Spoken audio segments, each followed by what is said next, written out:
Assalamu alaikum wa rahmatullahi wa barakatuhu. Alluwal men nan ɗon alluwal jeeɗiɗi wonande yaaroɓe balɗe jeegom ɓe jamma jofowo jeeɗiɗo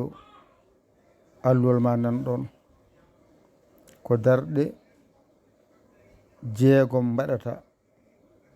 ɗiɗi calmina ɗiɗi calmina ɗiɗi calmina kala hen darnde mbatta hen ko fatiha lawol gotol qul ya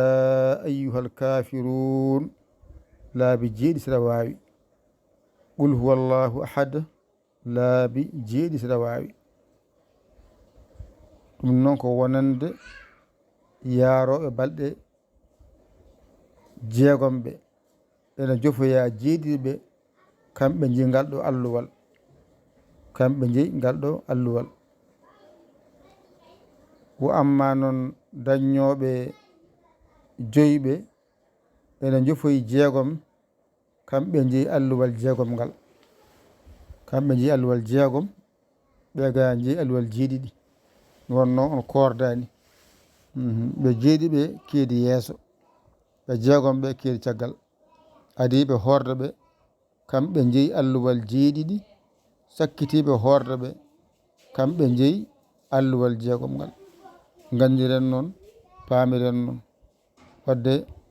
alluwal jeeɗiɗi hollata hen ko juulata hen ko darɗe jeegom ɗiɗi calmina ɗiɗi calmina ɗiɗi calmina kala hen darnde fatiha lawol gotol qul ya ayyuhal kafirun laabi jeeɗiɗi qul huwa allahu ahad laabi jeeɗiɗi ko naafila noon wona farilla sa waɗi ka korowo sa waɗani ka korowo kono mbaɗa keeɓa baray kam ɓuuri ko woni hene moƴƴiri kone heewi kono anniyo gonɗa tan ko rewde Allah e ɗaɓɓude hen weliya Allah gasi ni foti ko musidɗo mon giɗo mon saabu Allah Yaya Ly Kora Sénégal